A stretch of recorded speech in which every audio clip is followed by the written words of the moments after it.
18 months of invisibility teaches you things about a person. The way Franco Ravellini takes his coffee, for instance. Black, no sugar, in the same mug every morning at exactly 7:45. How his jaw tightens when he's about to deliver bad news during conference calls. The muscle jumping beneath skin that never sees enough sunlight. The fact that he touches his left cufflink twice before entering any negotiation. Like a baseball player with a superstitious ritual. I know these details because I've spent a year and a half watching him the way scientists observe distant stars.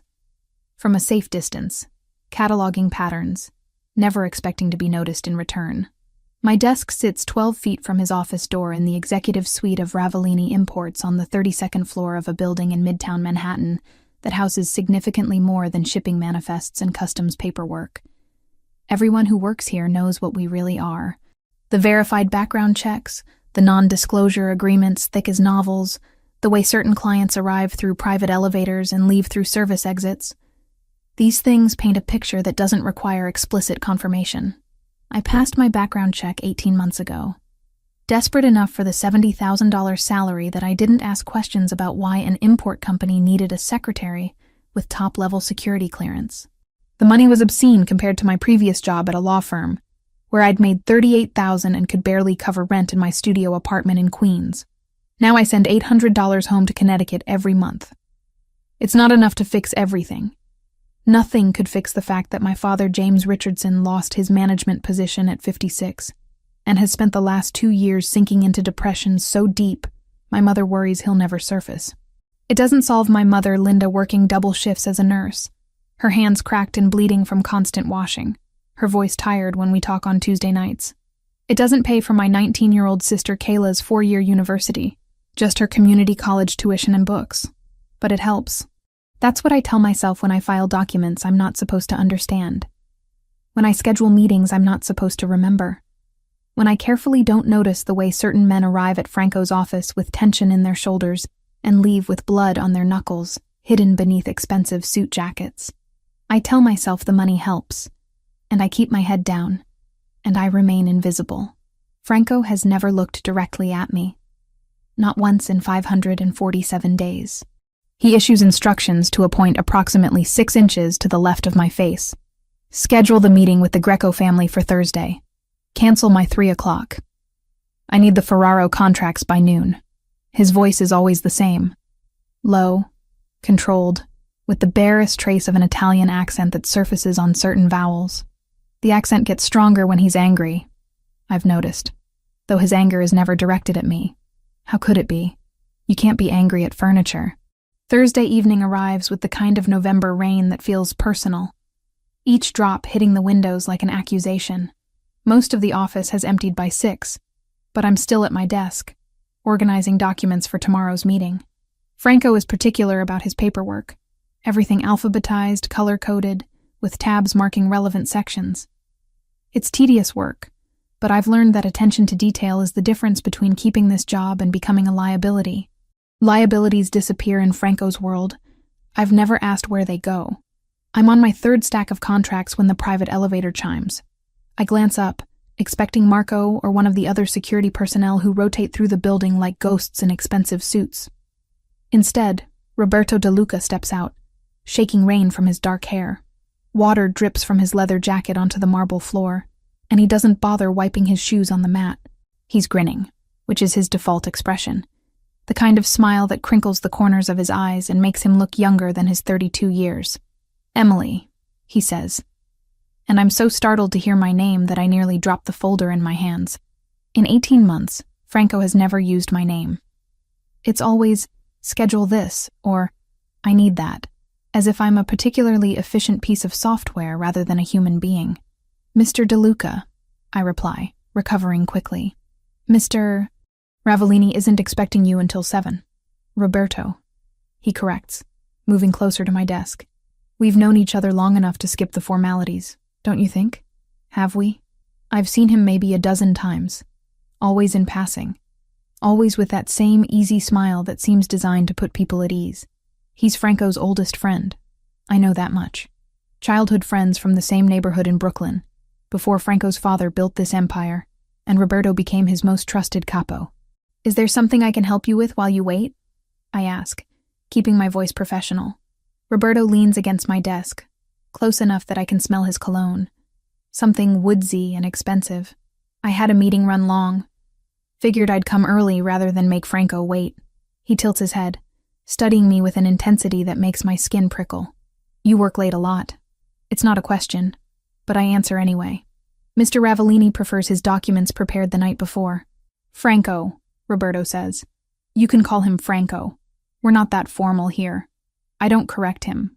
Don't explain that Franco has never invited such familiarity. Instead, I return my attention to the contracts, hoping Roberto will take the hint and wait in one of the leather chairs by the elevator. He doesn't. You've been here over a year now, right? He continues, pulling up a chair and sitting backward on it, arms folded over the backrest. How are you liking it? The question is so unexpected that I actually look at him. Really look at him. Brown eyes, easy smile. The kind of handsome that probably gets him whatever he wants from most women. There's a scar above his left eyebrow, barely visible, and his knuckles are slightly swollen. Recent violence. Carefully hidden. It's a good job, I say carefully. That's the most diplomatic non-answer I've heard all week. He laughs, the sound genuine. Come on, you can be honest. Franco's not exactly warm and fuzzy. Something about the invitation to honesty, to casual conversation with someone who actually sees me as a person, rather than office equipment, makes my guard lower fractionally. Mr. Ravellini is professional, I reply. The work is challenging. The salary is good. But I shouldn't answer. Every instinct cultivated over 18 months of careful invisibility screams at me to redirect, to deflect, to return to my filing. But I'm tired. Tired of being invisible. Tired of the weight of my family's expectations. Tired of pretending I don't notice the blood and the secrets and the careful dance of violence that surrounds this place. But it's lonely, I admit quietly. Roberto's expression softens. Yeah, I bet it is. He pauses, then grins again. You know what helps with loneliness? Dinner. There's this great Italian place in the village. Roberto. The voice cuts through the air like a blade. Cold, controlled, dangerous. I freeze, contracts forgotten, as Franco Ravellini emerges from his office. I didn't hear the door open, didn't sense his presence. He moves like smoke when he wants to, silent and lethal. He's dressed as always in a charcoal suit that probably cost more than my monthly rent. White shirt, no tie. His black hair is styled back from his face, revealing features that would be handsome if they weren't quite so intimidating. Strong jaw, straight nose, full lips currently pressed into a thin line. But it's his eyes that pin me in place. Dark brown, almost black in the low lighting, and for the first time in 547 days, they're looking directly at me. The impact is physical. My breath catches, my heart rate spikes, and every nerve ending suddenly fires with awareness. This is what it feels like to be seen by Franco Ravellini, I realize. Like being caught in a spotlight, examined, assessed, catalogued. Boss, Roberto says, standing smoothly. I was early. Just keeping your secretary company. I can see that. Franco's voice hasn't changed pitch, but something underneath it has shifted. Something cold and sharp and barely contained. His gaze moves from me to Roberto, and I watch the muscle in his jaw jump. What were you discussing?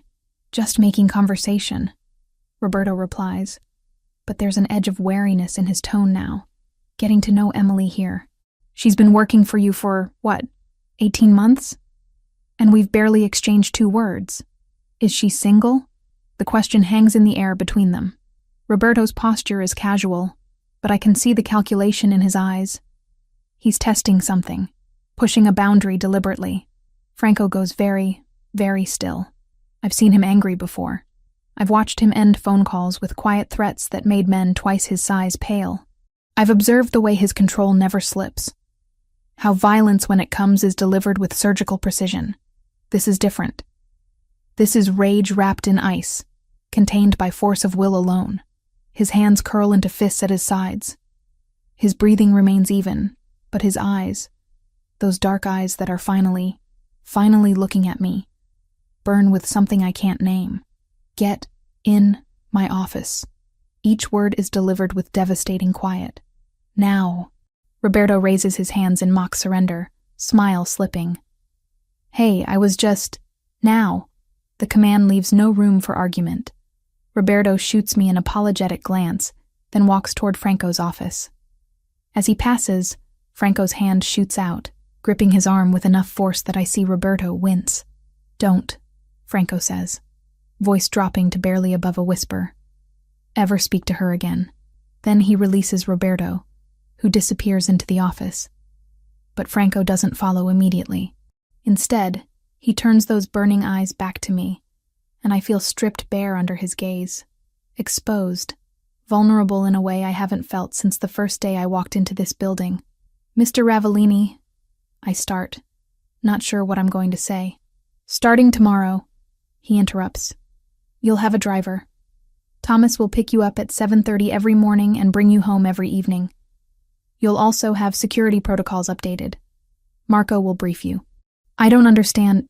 You have access to sensitive information. You work late hours. You should have had protection before. His jaw tightens again. That was an oversight on my part. But this isn't a request, Miss Richardson. Miss Richardson. He knows my last name. Of course he does.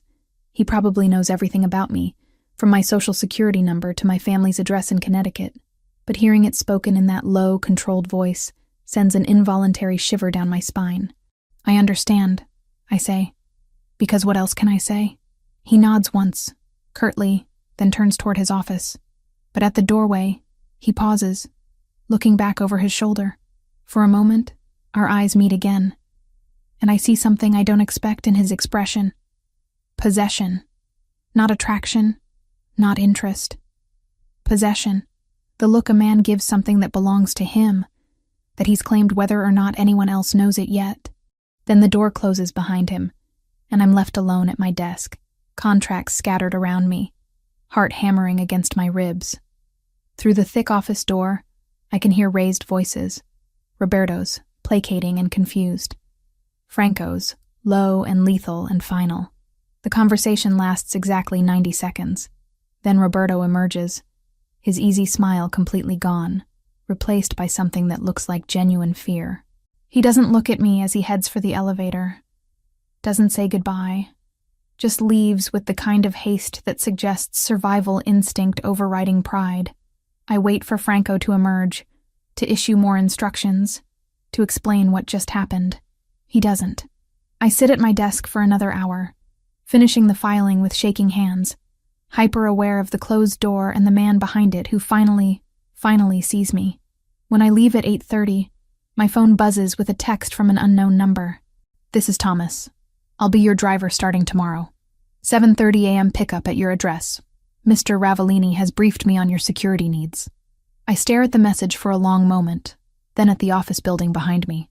Somewhere on the 32nd floor, Franco Ravellini sits in his office, doing whatever it is he does when the rest of the world isn't watching.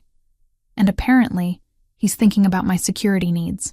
The rain has slowed to a drizzle, coating everything in a fine mist that catches the streetlights like scattered diamonds. I pull my jacket tighter and start the walk to the subway, knowing, even as I do, that tomorrow, this walk will be the last one I take alone. Whatever just happened in that office, whatever Roberto's question triggered, whatever Franco's explosive reaction meant, has changed something fundamental. After 18 months of invisibility, Franco Ravellini sees me now. I'm just not sure whether that's a blessing or a curse. Thomas arrives at 7:28 on Friday morning, 2 minutes early, driving a black sedan that's nice without being ostentatious. He's in his mid-40s, built like someone who spent time in the military, with gray at his temples and eyes that constantly scan the street even while he's holding the door open for me. Miss Richardson, he says, his voice neutral and professional. I'll be handling your transportation from now on. I slide into the back seat, leather still holding the scent of whatever expensive cleaner they use, and try not to feel like I've crossed some invisible line. Yesterday, I took the subway. Today I have a driver. The shift feels monumental, like stepping from one world into another without warning. You can call me Emily, I offer, watching Queen slide past the tinted windows. Miss Richardson is fine, Thomas replies, his eyes meeting mine briefly in the rearview mirror. Mr. Ravellini prefers we maintain certain protocols. Of course he does. The 10 days that follow are exercises in disorientation. Franco doesn't just see me now, he notices everything. On Monday, he emerges from his office at 11:30 and pauses by my desk.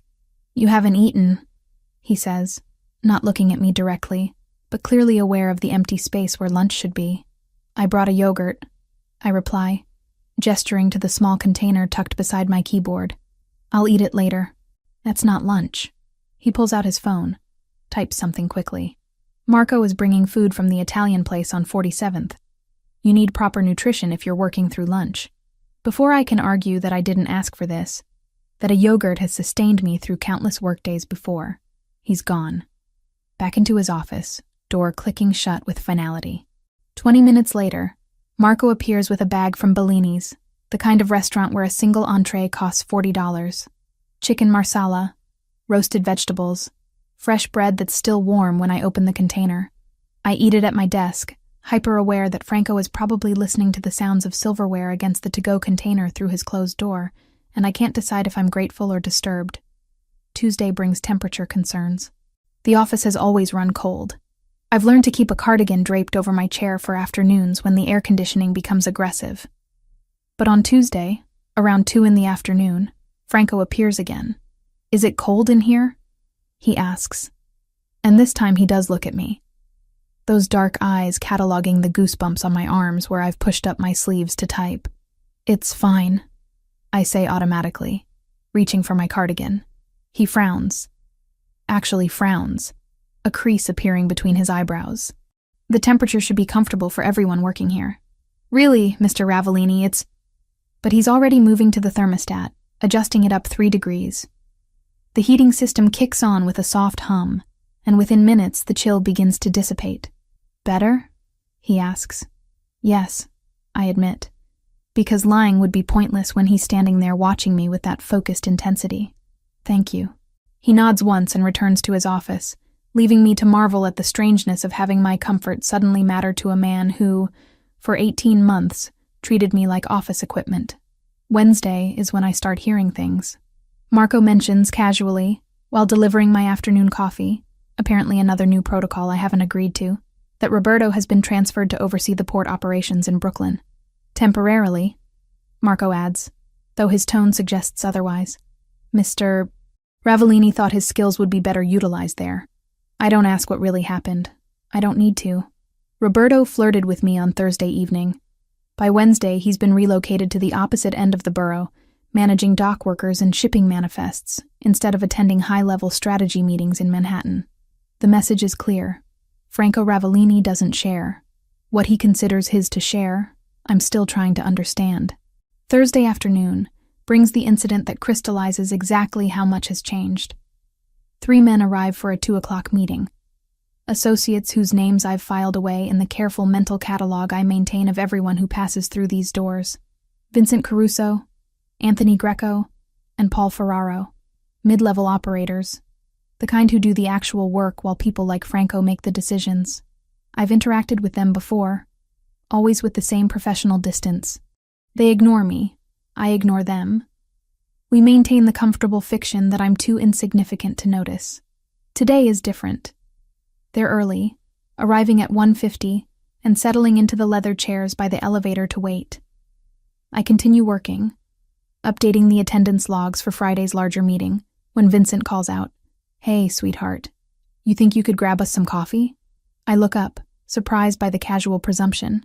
In 18 months, no one has called me sweetheart. "There's a coffee station right there," I reply, gesturing to the setup against the far wall. Expensive espresso machine, selection of pods, cream and sugar arranged neatly on a tray. "Yeah, but that's what you're here for, right?" Vincent grins, the expression more leer than smile. "The secretary brings the coffee. That's how it works." Something unpleasant coils in my stomach. I'm about to respond, politely, professionally, but firmly, when Franco's office door opens. He doesn't say anything at first. Just stands there, one hand still on the doorknob, his expression absolutely glacial as he looks at Vincent. The temperature in the room drops 10 degrees. "What?" Franco says, his voice so quiet I have to strain to hear it. "Did you just call her?" Vincent's grin falters. I was asking for coffee, boss. Didn't mean anything by it." "Stand up." Vincent glances at the other two men, confusion flickering across his features. "Boss?" "Stand up." Each word is delivered with surgical precision, the kind of tone that suggests compliance is the only option that doesn't end badly. Vincent stands slowly, his earlier confidence evaporating. Franco closes the distance between them in 4 strides, stopping close enough that Vincent has to tilt his head back slightly to maintain eye contact. Franco has 3 inches on him, I realize, and right now he's using every bit of that height advantage. "Her name is Miss Richardson," Franco says, still in that dangerously quiet voice. "She is not sweetheart, not honey, not any other diminutive you think makes you sound friendly. She is my executive secretary, which means she outranks you in this organization by several levels. Do you understand?" "Yeah, boss. Do you understand?" Franco repeats. And now there's something underneath the quiet. Something cold and lethal that makes my breath catch. "Yes," Vincent says quickly. "I understand. I'm sorry." Franco holds his gaze for another 3 seconds. I count them, watching the way Vincent's Adam's apple bobs as he swallows nervously, then steps back. "The meeting is canceled," Franco announces. "All 3 of you can leave. Anthony, you're running the Ferraro operation now. Vincent, you're reassigned to collections in Staten Island effective immediately. Paul, you'll receive new instructions by end of day." "Boss, come on," Vincent starts, desperation creeping into his voice. "It was just out." The single word carries enough weight that all 3 men move toward the elevator without further argument. The doors close on Vincent's pale, stricken face. Silence settles over the office like snowfall. I sit frozen at my desk, contract forgotten, trying to process what just happened. Franco demoted a man, possibly ended his career, because he called me sweetheart. Franco turns to me, and the cold mask slips just slightly. "I apologize," he says. "That should never have happened. You deserve respect. Mr. Ravellini, you always have." He runs a hand through his hair, a gesture of frustration I've never seen from him before. It was my failure to make that clear from the beginning. The weight of his attention is almost physical. I feel pinned by it, examined, and something in his expression makes my pulse quicken. Not fear exactly, but awareness. The kind of awareness that comes from being truly seen by someone for the first time. "Thank you," I manage finally, the words inadequate for the complexity of what I'm feeling. He nods once, then returns to his office, leaving me alone with my racing thoughts. That evening, Thomas drives me home in thoughtful silence. I watch the city lights blur past the window and try to make sense of the past 10 days. Try to understand what it means that Franco Ravellini has decided I matter. Friday arrives with its own strangeness. The office feels different. Everyone who comes through is more careful around me, more respectful. Word has spread about what happened to Vincent. The invisible line that separated me from the organization has been erased, replaced by something I don't quite understand yet. At 7 o'clock, as I'm organizing the last files for Monday, Franco emerges from his office. He's changed out of his suit jacket, rolled up his sleeves to his elbows, and for the first time I noticed the tattoo on his left forearm. Italian words I can't quite read from this distance. "You're still here," he observes. "Just finishing up," I reply, clicking save on the spreadsheet. "It's late." He pauses, seeming to weigh something internally. "You should eat. I should eat. We'll go together." It's not phrased as a question, but there's something in his posture. A slight tension in his shoulders, maybe, that suggests I could refuse if I wanted to. The problem is, I don't want to. "Where?" I ask, closing my laptop. "Italian place I know. Good food, quiet. We can talk." "About what?" For the first time since this all started, Franco's expression shifts into something that might be amusement. "You've been working for me for 18 months. I know nothing about you except what appears on background checks. That seems like an oversight worth correcting. And if I'd rather keep my personal life private, then you tell me." and we have a short dinner discussing nothing more interesting than tomorrow's weather. He tilts his head slightly. But I don't think that's what you want. He's right, which bothers me more than the invitation itself. I've spent 10 days watching him notice me, protect me, insert himself into my life through temperature adjustments and lunch orders and demotions delivered on my behalf. Part of me wants answers. What changed? Why now? What does he want from me? But another part, the part that's been invisible for so long it forgot what it felt like to be seen, just wants to keep being noticed. Okay, I say, surprising myself with the simplicity of my agreement. Dinner. Good. Franco pulls out his phone, types something quickly. Thomas will drive us. 20 minutes. I gather my things slowly, watching him from the corner of my eye as he returns to his office to collect his jacket. When he emerges, fully dressed again, he looks every inch the dangerous man I know he is. Controlled, powerful, someone who makes people disappear for crossing invisible lines. But when his eyes find mine across the office, there's something else there too. Something that looks almost like relief. The restaurant Franco chooses isn't what I expect. Not the flashy, see and be seen type of place where Manhattan's elite parade their wealth, but a small establishment tucked into a side street in the West Village. The kind of place you'd walk past without noticing unless you knew to look for the unmarked door between a bookshop and a vintage clothing store. Thomas drops us at the curb, and Franco places his hand on the small of my back as we approach. Not pushing, just guiding. The touch is light, barely there, but it sends electricity up my spine nonetheless. Inside, the space is intimate. Maybe 15 tables, half of them empty despite it being Friday evening. Exposed brick walls, candlelight reflecting off wine bottles arranged on wooden shelves, the scent of garlic and fresh basil heavy in the air. An older man emerges from the kitchen, his face splitting into a genuine smile when he sees Franco. Franco, he says, pulling him into an embrace that Franco returns with surprising warmth. They exchange rapid Italian, too fast for me to catch more than a few words, before the man turns to me with curious eyes. And who is this beautiful young woman? He asks in accented English. Emily Richardson. Franco replies before I can introduce myself. Emily. This is Giovanni Rossetti. He's owned this place for 30 years. 32, Giovanni corrects, taking my hand and kissing it with old-world charm. Welcome, Miss Richardson. Any friend of Franco's is family here. He leads us to a corner table, the most private spot in the restaurant, where we're partially hidden by a decorative screen. Franco holds my chair, another gesture that catches me off guard, before settling across from me. Wine? Giovanni asks, not bothering with menus. The Barolo, Franco says. And we'll have whatever you're making tonight. Giovanni nods approvingly and disappears, leaving us alone with the candle flickering between us. You don't even look at menus?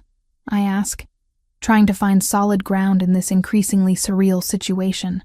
Giovanni knows what I like, and he's never steered me wrong. Franco leans back in his chair, studying me with that intensity that's become familiar over the past 10 days. You're uncomfortable. It's not a question, but I answer anyway. This is strange. 2 weeks ago you didn't know I existed. Now we're having dinner together. I always knew you existed, Emily. The use of my first name sends another jolt through me. He's never used it before. Always Miss Richardson, in that formal way that maintained distance. You have a funny way of showing it, I say. 18 months of looking through me like I was made of glass. Something flickers across his face. Regret, maybe, or acknowledgement. I had reasons. Such as, Giovanni returns with wine, pouring generous glasses for both of us before retreating again. Franco takes a sip, considering his words carefully. This world I operate in. He begins slowly. It requires certain boundaries. People close to me become targets, become leverage that enemies can use. For 18 months, I kept you at a distance because distance meant safety. What changed? Roberto.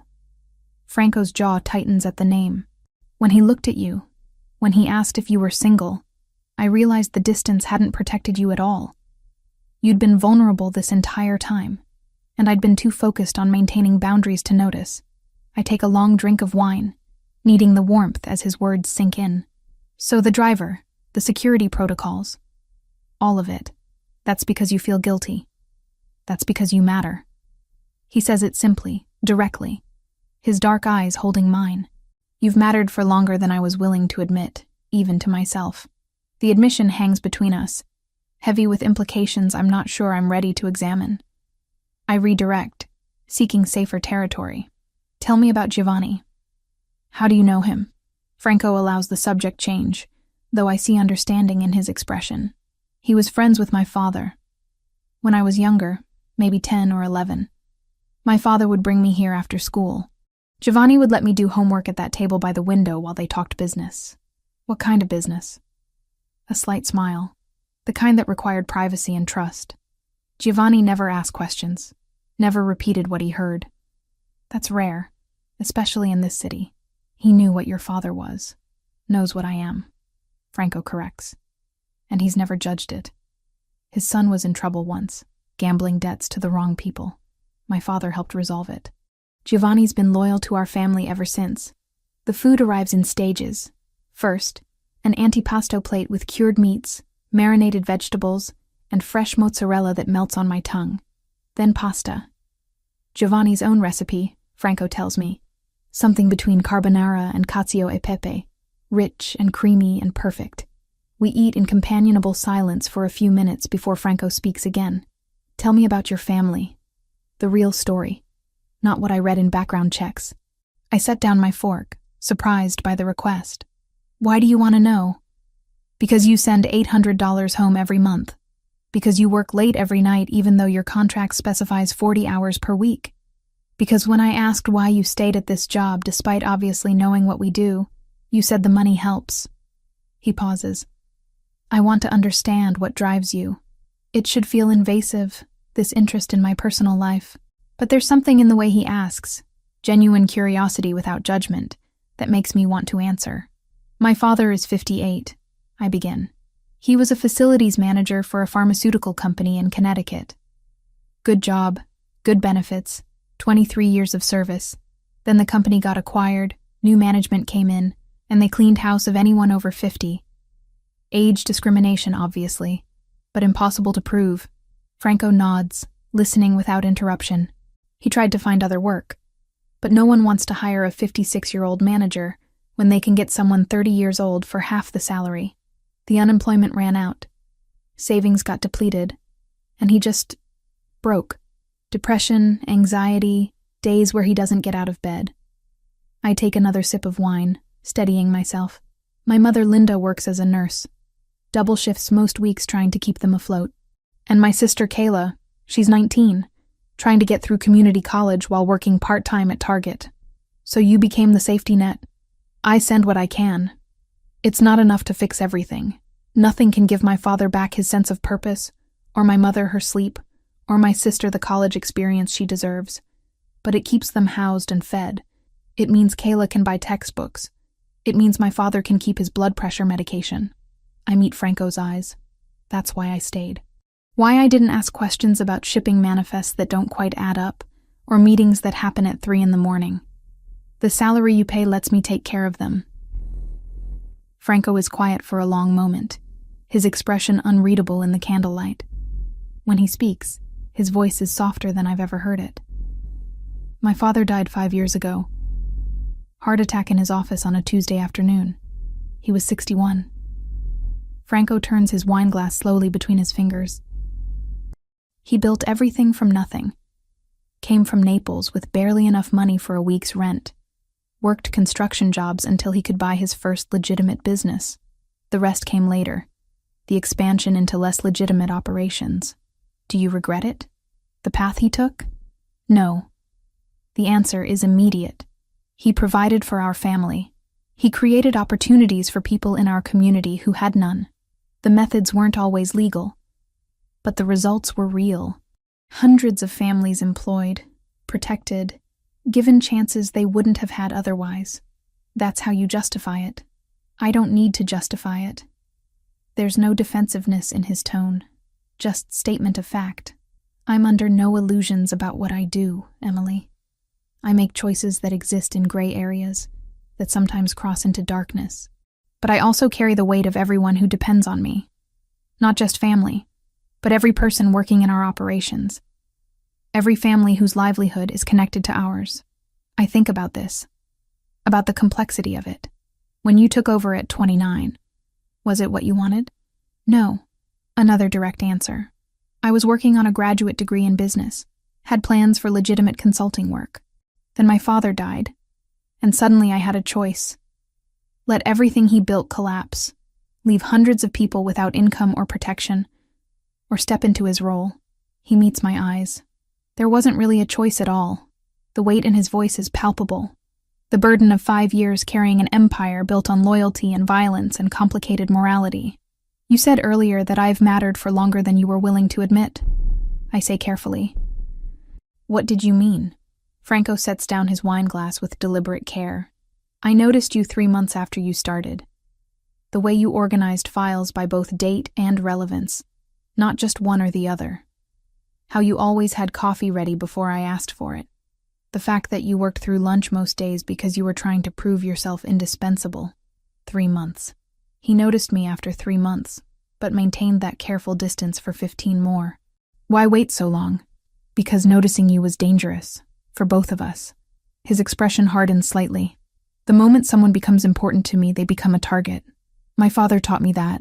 Keep business and personal separate, never give enemies leverage.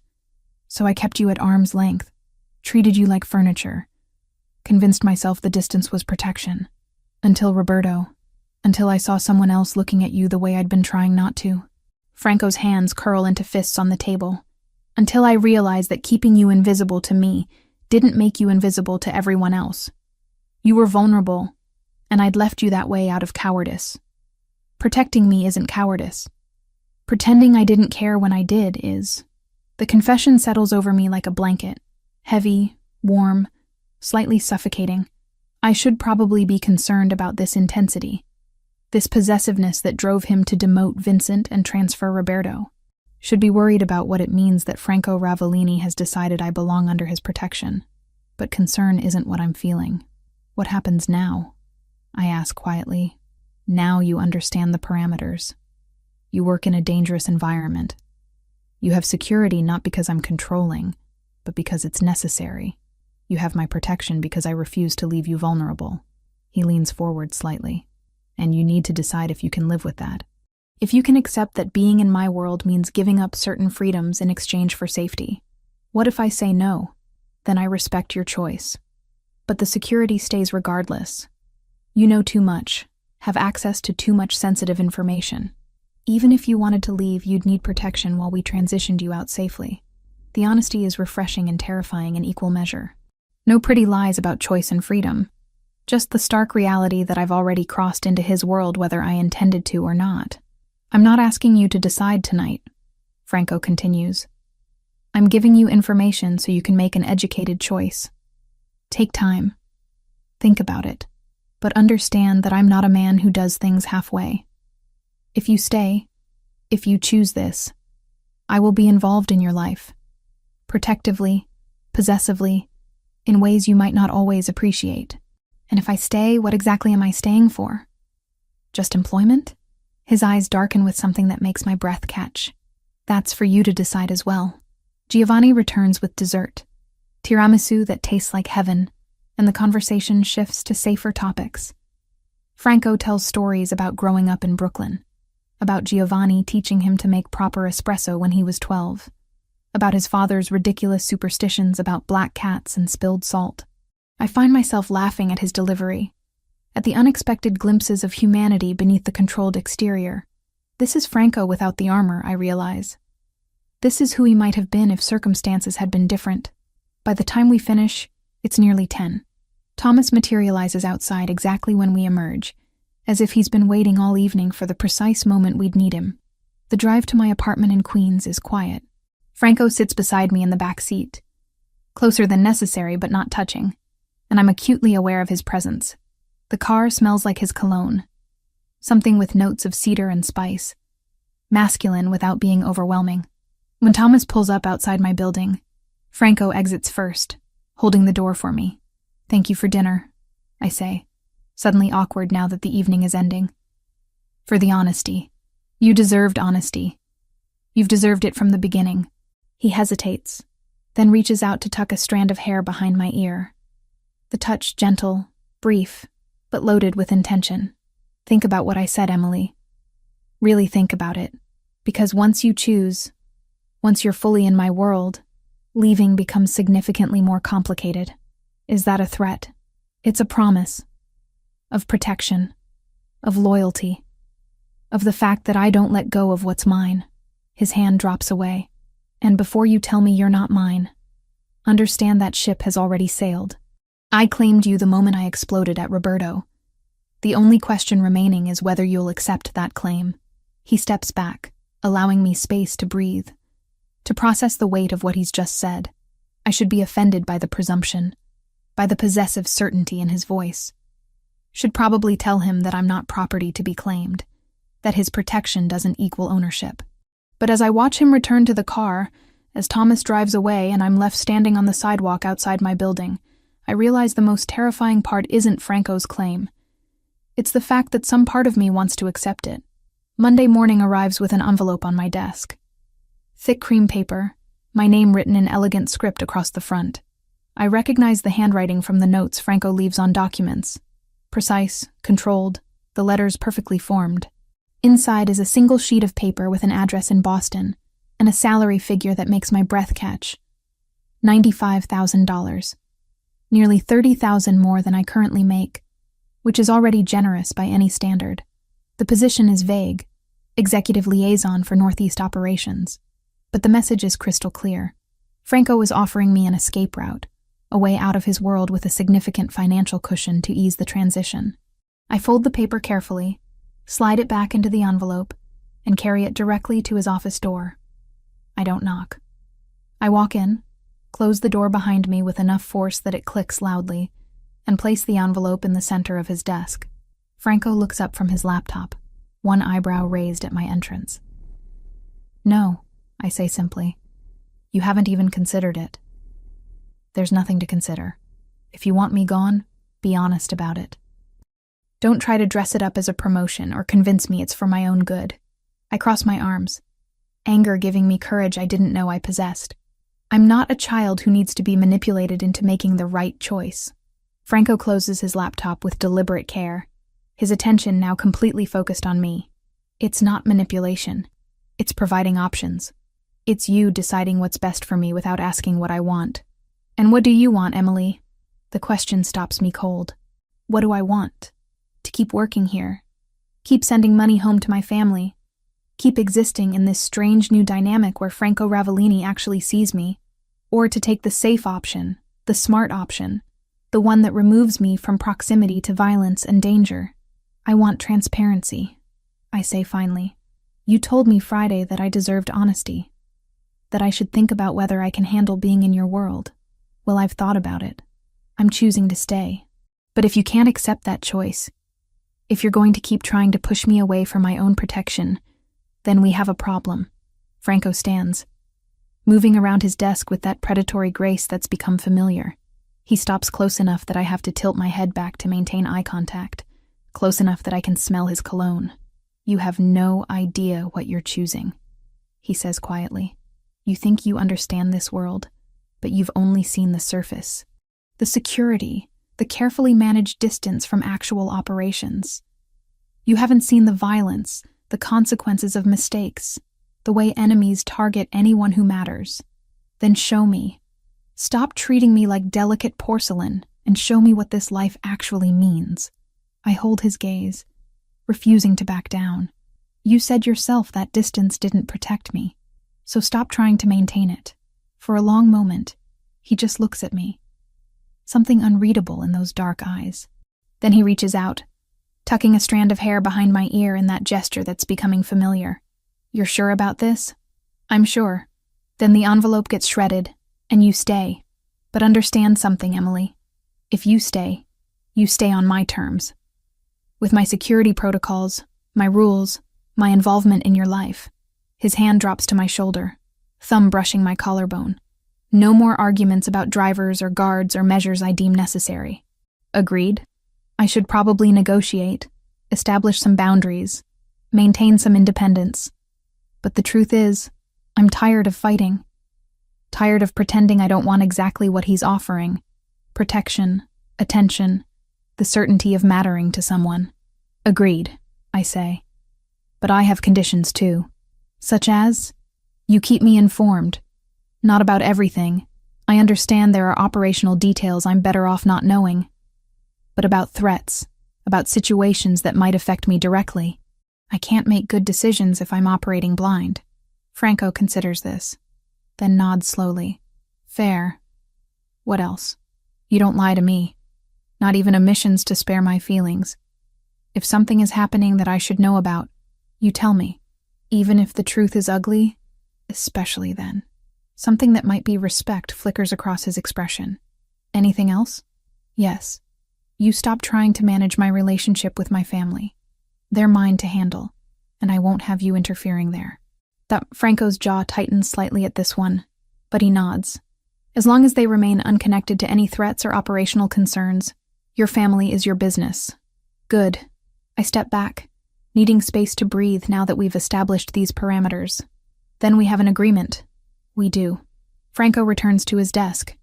But before sitting, he adds, for what it's worth, I'm glad you're staying. The admission catches me off guard, softening the residual anger from finding that envelope. You have a terrible way of showing it. I know.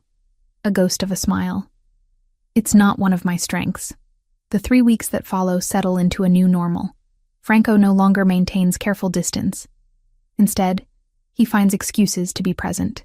He works from the outer office some afternoons, his laptop set up at the conference table where he can see me at my desk. He accompanies me to lunch, claiming he needs to eat anyway, and we might as well go together. He stays late when I stay late, the two of us working in companionable silence, until Thomas arrives to drive us both home. It should feel suffocating, this constant proximity, but somehow it doesn't.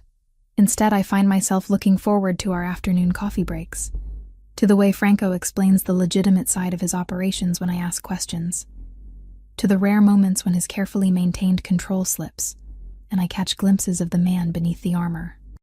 On a Wednesday afternoon, 3 weeks after I refused the Boston transfer, Franco emerges from his office with an unusual request. There's an event Friday evening, a fundraiser for the Brooklyn Children's Hospital. I'm expected to attend. He pauses, studying me. I'd like you to come with me. As your secretary? I ask, confused about why I'd be needed at a charity event. As my guest. The distinction hangs in the air between us. Guest, not employee. This isn't about taking notes or managing schedules. This is something else entirely. Why? Because these events are tedious, and your company would make them less so. Because I attend dozens of these functions a year, and would prefer for once to have someone there I actually want to talk to. He moves closer. And because people need to see you with me, need to understand that you're under my protection, making me visible to your world, making the protection official. Franco's expression is serious. Right now, only my inner circle knows you matter. This would expand that circle considerably. Anyone who might consider targeting you would know it means war with me. It's a power move, I realize. A public claiming that leaves no room for misinterpretation. But it's also an invitation into his life beyond these office walls, a signal that I'm not just an employee anymore. What's the dress code? I ask instead of analyzing the implications. Relief flickers across his face. Formal. I'll have something sent to your apartment. Franco, before you argue, understand that this isn't about control or managing your choices. It's about practicality. The dress needs to match the event's level, and I know you don't have formal wear appropriate for a $1,000 per plate fundraiser. He holds up a hand when I start to protest. Consider it a work expense. You're attending as part of your role supporting me. The logic is sound, even if it makes me uncomfortable to accept such an expensive gift. Fine, but nothing too revealing or flashy. I'll make sure it's appropriate. A hint of amusement enters his voice, though I have to ask, do you trust my taste? I trust that you won't make me look ridiculous. High praise, he says dryly, but I catch the smile before he turns back to his office. Friday arrives faster than I expect. The dress is delivered Thursday evening. A floor-length gown in deep emerald green that brings out my eyes, elegant without being provocative, with a modest neckline and a back that dips just low enough to be interesting.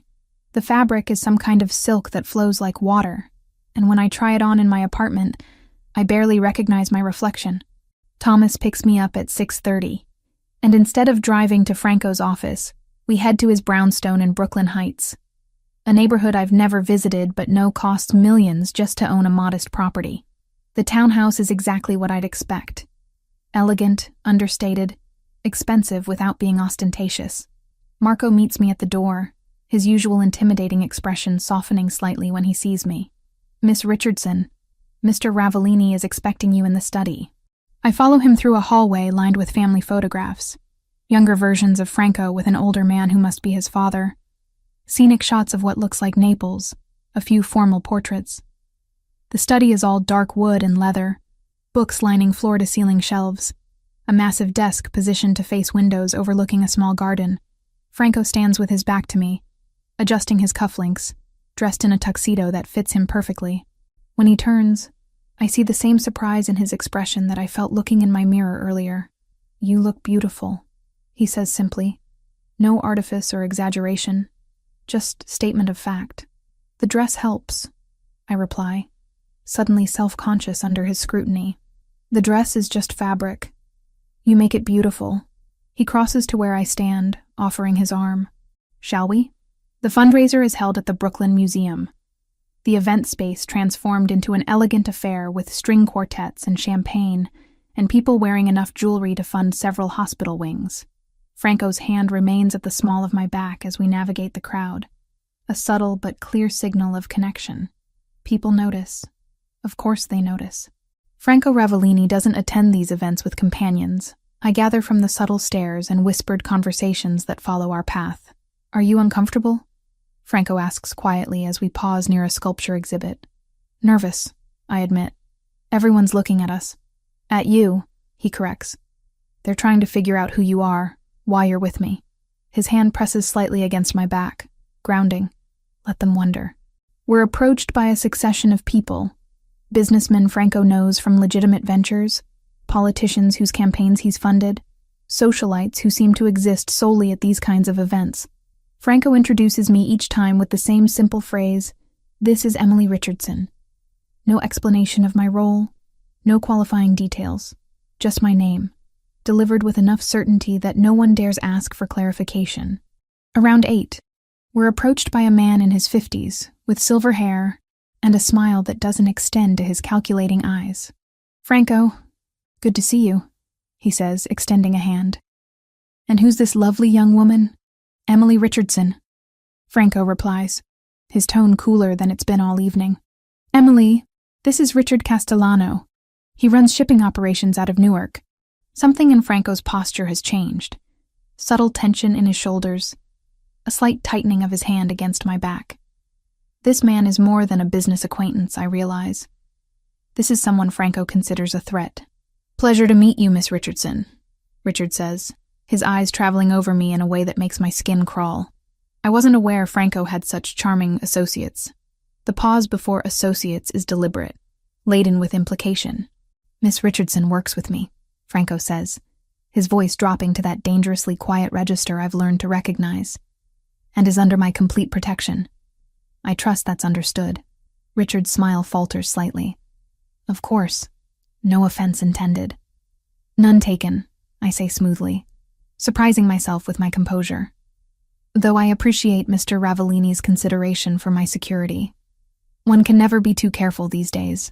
The subtle reminder that I'm aware of the world we operate in seems to satisfy Richard, who makes his excuses and moves away quickly. "Well handled," Franco murmurs once we're alone again. Richard is with the Yakuza Yamaguchi operations. They've been testing boundaries in Brooklyn recently. Is that what all this is about? I gesture vaguely at the event. Showing strength through normalcy? Partially. These events serve multiple purposes. Legitimate charity work, networking, and yes, showing that I'm established enough in respectable society that challenging me has consequences beyond the obvious. He guides me toward the exit. "But I think we've accomplished what we needed to." "Want to leave?" "God, yes." His laugh is genuine, transforming his face into something younger and less burdened. "Giovanni's?" Perfect. We end up at the little restaurant in the West Village, still in our formal wear, eating Giovanni's pasta and drinking wine while the old man tells increasingly exaggerated stories about Franco as a child. He was terrible at cooking, Giovanni says, gesturing dramatically. Burned water somehow. His poor mother. She tried to teach him, but no. Nothing. I was 10, Franco protests, but he's smiling. And the pot was defective. The pot was fine. Your attention was defective. I laugh, watching this side of Franco that exists outside the weight of leadership and violence. This version that allows himself to be teased, to reminisce, to simply exist without the armor. On the drive back to my apartment, Franco is quiet, but it's comfortable silence rather than tense. When Thomas pulls up outside my building, Franco gets out with me, walking me to the door as he's started doing recently. "Thank you for tonight," he says. "For coming with me. For handling Richard and everyone else with grace. Thank you for the dress. For including me in that part of your life. Emily." He reaches out, his hand cupping my cheek. "You're not just included in parts anymore. He pauses, searching for words. "You're integral. To the work. To the organization. To my life. I need you to understand that." The admission should probably concern me. This level of importance. This depth of connection forming so quickly. But standing here in the November night air, with his hand warm against my skin, and his eyes reflecting streetlight, concern is the furthest thing from my mind. "I understand," I say softly. He leans down slowly, giving me time to pull away, to establish boundaries. When I don't, his lips brush mine. Gentle, questioning, nothing presumptuous about it. I rise on my toes, closing the remaining distance, and kiss him properly. His free hand moves to my waist, pulling me closer, and for a moment the entire world narrows to this. His mouth on mine, his body warm and solid. The way kissing him feels like coming home to a place I didn't know I was missing. When we break apart, both breathing harder, Franco rests his forehead against mine. "I should let you go inside," he murmurs. "You should," I agree, making no move to step away. He smiles, actually smiles, and kisses me again briefly before forcing himself to step back. "Good night, Emily." "Good night." I watch him return to the car, watch Thomas drive away, then finally go inside, my lips still tingling, my heart racing with the certainty that everything just changed again. The month following that first kiss reshapes my understanding of what it means to be connected to someone. Franco doesn't just include me in his world, he pulls me into the center of it, makes me integral in ways I'm still learning to navigate. It starts with the meetings, not the dangerous ones, not the discussions about territorial disputes or enforcement actions, but the strategic planning sessions where Franco and his inner circle make decisions about legitimate business operations. I sit in the corner with my laptop, ostensibly taking notes, but really I'm learning the language of this organization. The careful negotiations, the unspoken hierarchies, the way loyalty is both currency and shield. Roberto returns from his temporary reassignment at the port. He appears in the office on a Tuesday morning, knocking tentatively on Franco's door in a way that suggests genuine uncertainty about his welcome. I watch through the glass as Franco gestures him inside, as they speak for nearly 20 minutes. When Roberto emerges, he stops at my desk. "I owe you an apology," he says, his earlier confidence tempered by what looks like genuine regret. "I was testing Franco that night, trying to force him to admit feelings I suspected he had. I didn't think about how it would affect you, being used as a pawn in that game. The honesty catches me off guard." "You were trying to help him?" "In my own stupid way, yeah. He'd been watching you for months, pretending he didn't care, making himself miserable with the distance. I thought if I pushed the right button, he'd finally do something about it." Roberto grimaces. "I was right, but the method was selfish. I'm sorry. Apology accepted," I say, meaning it. Though you should know Franco didn't need pushing. Whatever was going to happen between us would have happened eventually. Maybe. But eventually can take years with Franco. He glances back toward the office. He's different now. Lighter somehow. You're good for him. After Roberto leaves, Franco calls me into his office. He's standing by the window, hands in his pockets, looking out over Manhattan. Roberto mentioned something interesting. He says without preamble. He's been seeing someone for about 6 months. A nurse named Vanessa Cooper. He's serious about her. That's good, I reply, sensing there's more to this conversation. He wants to bring her to the monthly family dinner, the one where everyone in my inner circle gathers with their partners and families. Franco turns to face me, which means people will expect you there as well. As what? Your secretary who happens to attend social events? As mine. He says it simply. No room for misinterpretation. Emily, everyone who matters already knows what you are to me. This isn't about hiding or pretending anymore. It's about making it official within the organization. The weight of what he's offering, or maybe claiming, settles over me. This isn't just dating. This is public acknowledgement within the dangerous world he operates in. A declaration that carries protection, but also expectation. What if I'm not ready for that level of commitment? Franco crosses to where I stand, his expression serious but not demanding. Then you tell me, and we slow down. But Emily, understand something. In my world, there's no such thing as casual. Either you're in, with all the protection and complications that brings, or you're out. There's no middle ground. No dating casually while we figure things out. That's not fair. No, he agrees. It's not. But it's reality. My enemies don't recognize nuance or gradual relationship progression. They see someone important to me, and they calculate how to use that against me, which means you need to be either fully protected or not connected to me at all. I sink into the chair across from his desk, processing this ultimatum that isn't quite an ultimatum. You're asking me to choose. I'm asking you to be honest about what you want. Because if you want this, us, then we do it my way. With security, with public acknowledgement, with your integration into every aspect of my life. He kneels in front of me, taking my hands. But if that's too much, if you need freedom more than you need this connection, I'll respect that. I'll hate it, but I'll respect it. The sincerity in his voice undoes me. This is Franco without armor, offering me the choice he claims doesn't exist while simultaneously making clear what choosing him means. I want this, I say quietly. It scares me, but I want it. Relief washes over his features. Then you'll come to the dinner. Meet everyone properly. Let them see that you're not just someone passing through. Okay. He kisses me then, soft and claiming at once, and I taste the complicated truth of what I've agreed to. The dinner is held at Franco's brownstone the following Saturday. I arrive early at his request, ostensibly to help prepare, but really so I can acclimate to the idea of being on display. The house has been transformed. The formal dining room I glimpsed on my previous visit now holds a table set for 16. Candles flickering in silver holders, wine already breathing in crystal decanters.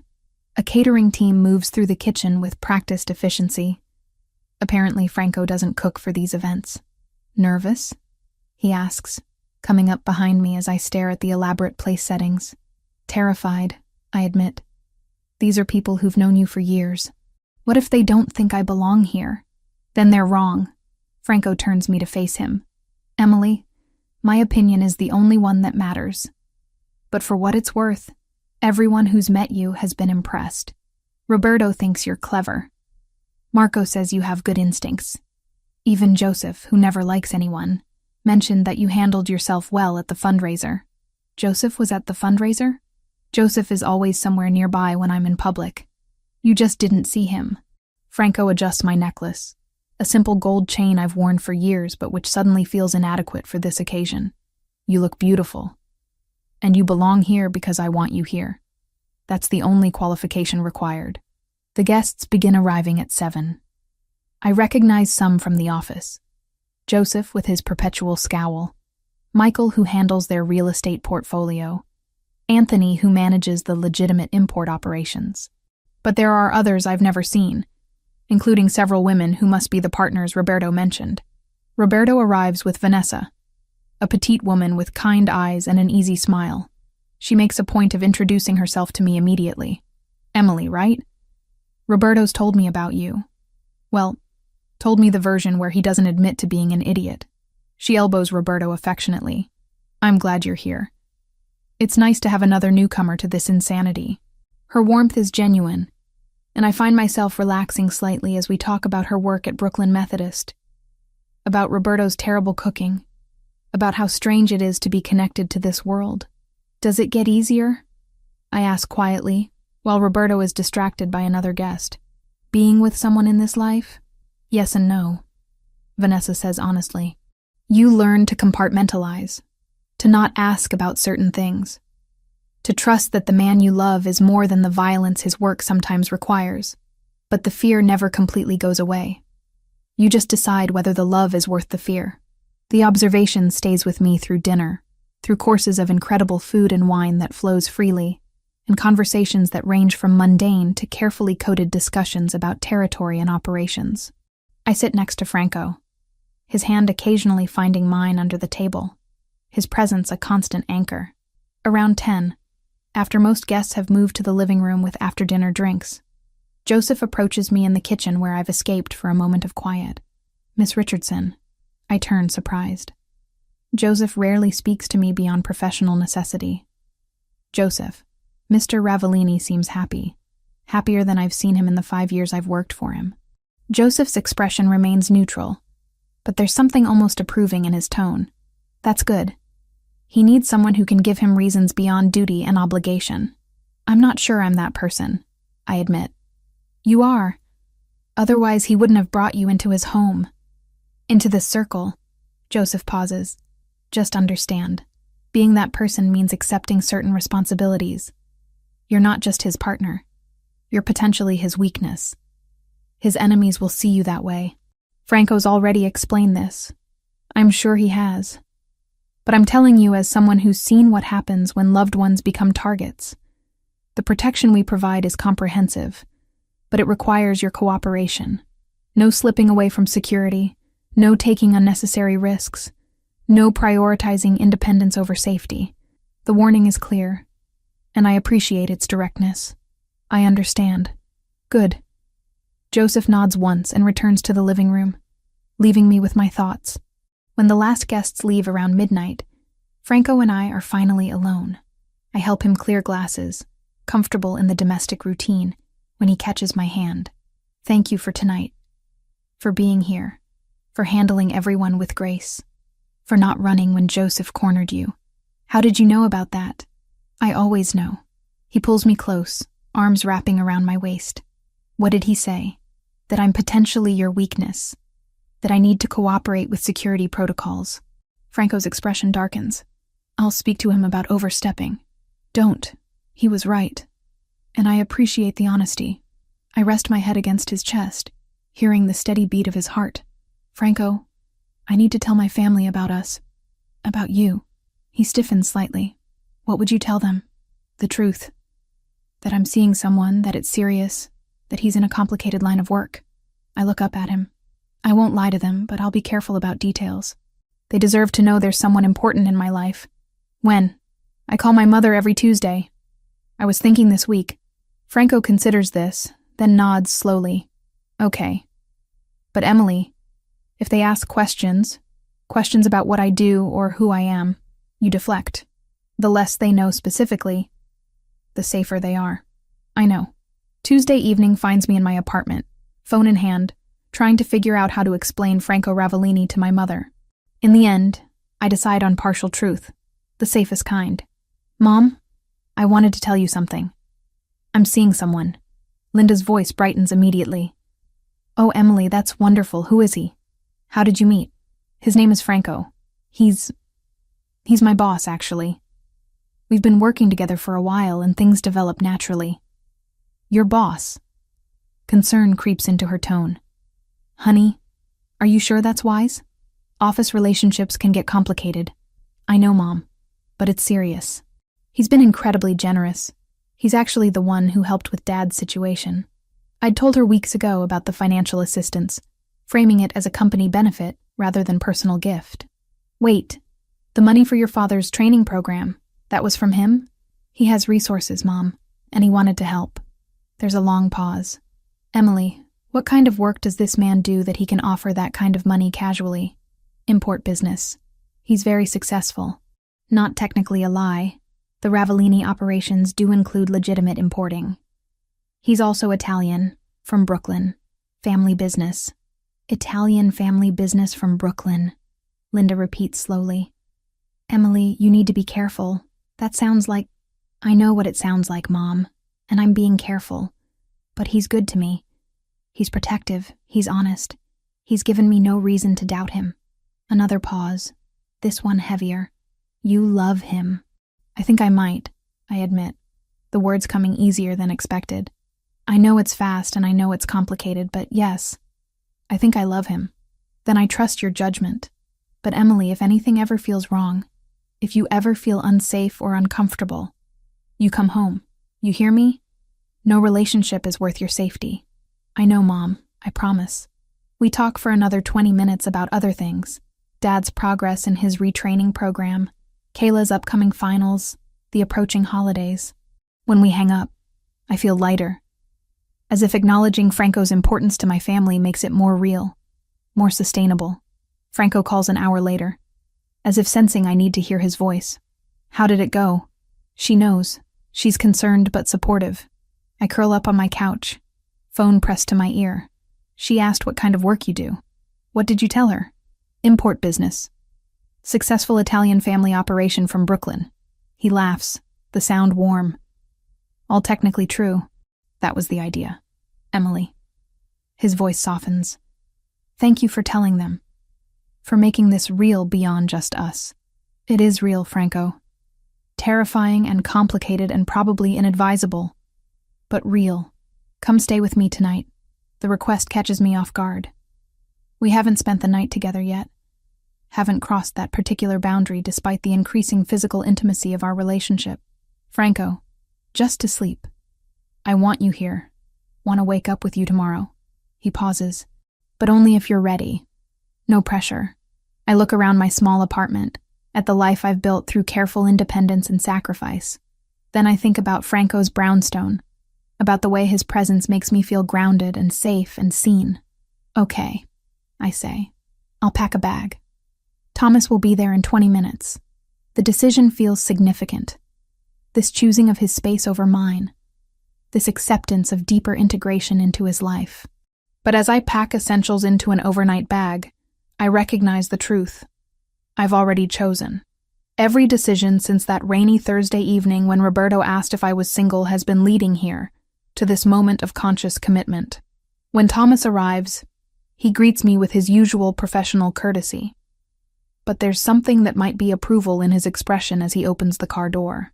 Franco is waiting when I arrive, the door opening before I can knock. He takes my bag, sets it aside, and pulls me into his arms. You came. You asked. I'll try not to make a habit of it. Asking for things.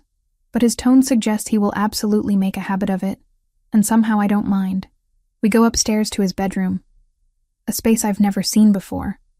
All dark wood and masculine simplicity. He gives me space to change in the bathroom. And when I emerge in my plain cotton pajamas, feeling underdressed in his elegant space, he's already in bed wearing only sleep pants.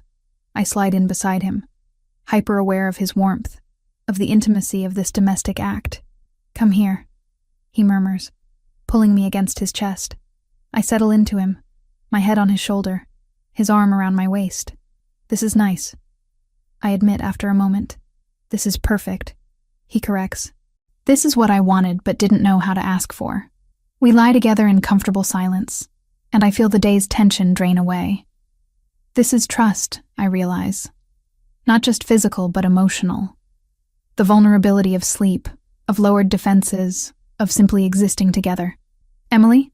When I said you're mine, I meant it. Not as possession, but as belonging. The way I belong to you, too. The confession, quiet in the darkness, settles into my chest like warmth spreading. I know, I whisper. I feel it, too. His arms tighten around me, and I drift toward sleep feeling safer than I've felt in years, anchored by the steady rhythm of Franco's heartbeat and the certainty that, complicated or not, this is exactly where I'm supposed to be. The 2 months that follow our first night together blur into a rhythm I've never experienced before. Work during the day, evenings at Franco's brownstone more often than my own apartment. Weekends that blend legitimate business with carefully guarded moments of normalcy. I'm learning to navigate the complicated reality of being Franco Ravellini's partner, discovering that love in his world comes with protocols and protection and a constant awareness of the dangerous machinery operating just beneath the surface. I meet the legitimate side of his operations first. The real estate holdings, the import company that actually does import Italian goods, the restaurant group he owns throughout Brooklyn. Franco walks me through quarterly reports with patience I didn't know he possessed, explaining profit margins and expansion plans with the same careful detail he uses for everything else. "Why are you showing me this?" I ask one evening, surrounded by financial documents in his home office. "Because you're part of my life now. All of it." He gestures to the spreadsheets. "This is how we maintain the facade, yes, but it's also real. These businesses employ 300 people legitimately. Their families depend on these operations. I need you to understand that not everything I do exists in moral gray areas. The businesses are impressive, profitable, well-managed, providing genuine value. It's the other side, the side Franco keeps carefully separated, that I'm still learning to comprehend. The threat from the Yakuza Yamaguchi has been escalating. I know this not from direct involvement, but from the increased security around me. From the tense meetings Franco takes in his office with the door firmly closed. From the way Joseph's usual scowl deepens whenever I mention going anywhere outside my established routine. On a Tuesday evening in early December, Franco comes home later than usual. I'm in his kitchen making pasta, a skill I've been teaching myself using recipes from Giovanni, when I hear the front door. His footsteps are heavier than normal, weighted with exhaustion. When he enters the kitchen, his tie is loosened, jacket discarded somewhere between the door and here, and there's a tightness around his eyes that speaks of stress barely contained. "Rough day?" I ask, keeping my tone light. The Yakuza made another move. Territory in Brooklyn they're claiming was never properly established as ours. Franco leans against the counter, watching me work. We're negotiating, but it's tense. This is new. Him volunteering information without me having to ask.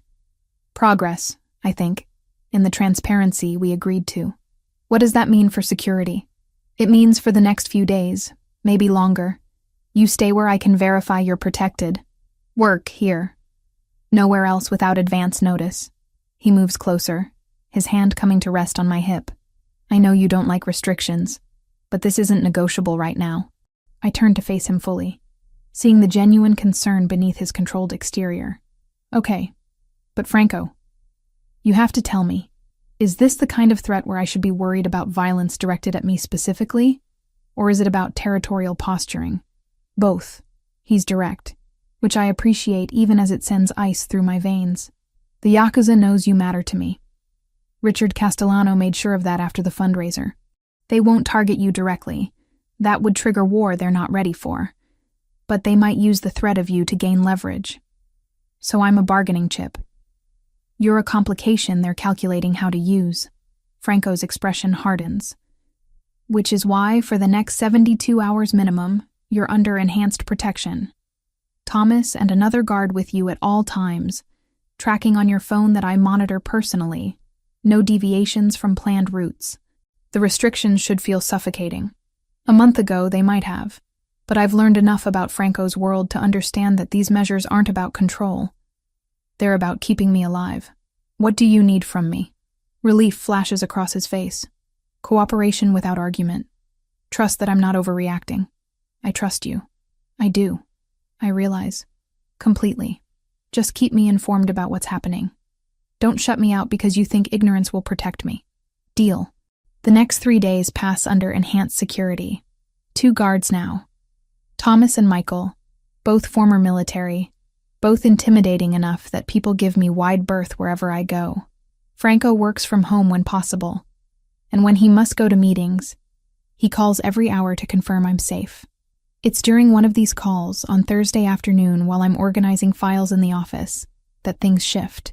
The negotiations are moving forward, Franco says, his voice carrying the edge of controlled satisfaction.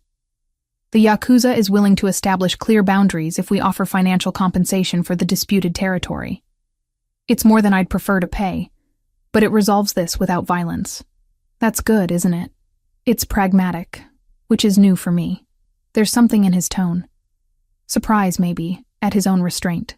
A year ago, I would have responded with force, shown strength through action rather than negotiation. What changed? You did. Simple.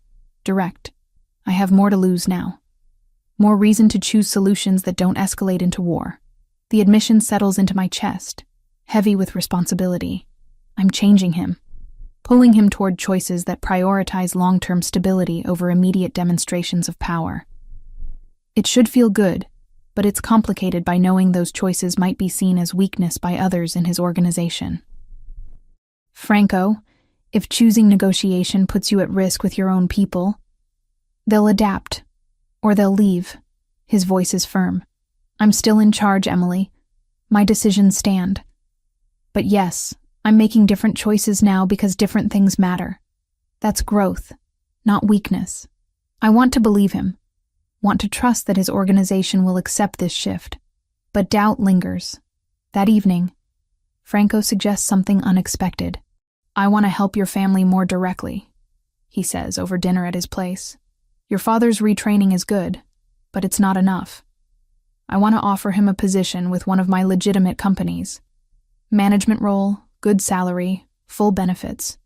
Something that gives him back his sense of purpose. The offer catches me completely off guard. Franco, that's too much. It's practical. I have positions that need filling. Your father has experience, and it would mean you'd worry less, which means I'd worry less about you being distracted. He reaches across the table, taking my hand. Let me do this, not as charity, but as investment in your family's stability, which directly impacts your well-being. I think about my father, about the depression that's eaten away at him for 2 years, about how much a real job, a position that values his experience, might mean. What kind of position? Facilities management for the restaurant group. Oversight of maintenance, renovations, vendor relationships across all locations. It's legitimate work, completely separate from any other operations. He'd report to the general manager, have a team under him, starting salary of $85,000. $85,000. More than my father made at his previous job, with benefits and respect and purpose. He'd have to move to New York, or commute. Connecticut to Brooklyn is doable, or we help them relocate if they want. Franco squeezes my hand. Emily, I'm not trying to buy your family's approval or create dependence. I'm trying to solve a problem that causes you stress. Your father needs work that restores his dignity. I have that work available. It's a clean solution. And my mother, my sister, your mother could transfer her nursing license to New York if they relocate. Plenty of hospitals hiring. Your sister could finish her education here, better schools, more opportunities. But again, all optional. I'm offering help, not demanding changes. The scope of what he's proposing is overwhelming. Not just helping my father, but potentially transforming my entire family's situation. I need to talk to them. Can't make these decisions for them. Of course. Talk to them. See what they want. The offer stands regardless. He pauses. But Emily, understand, this isn't separate from us. I'm not just helping your family out of generosity.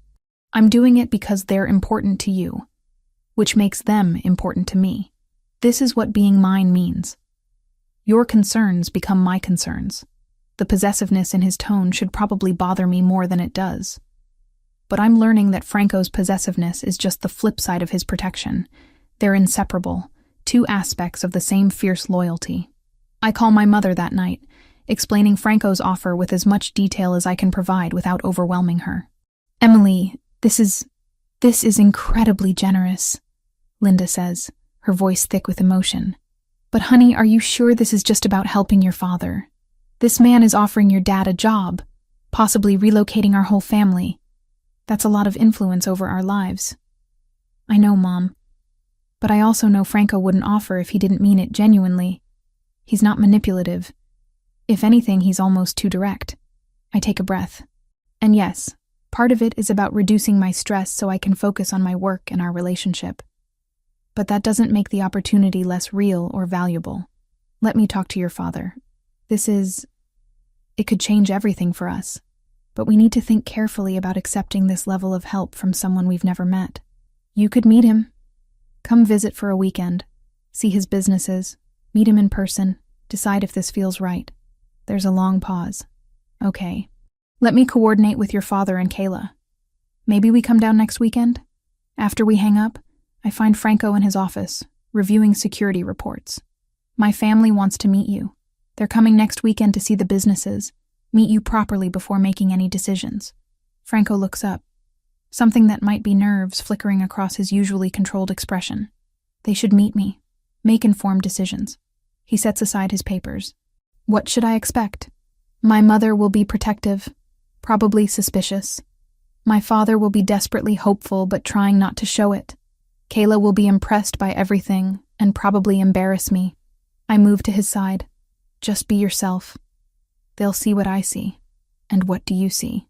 Someone complicated who's trying to do right by the people he cares about. Someone whose methods aren't always clean but whose intentions toward me are honest.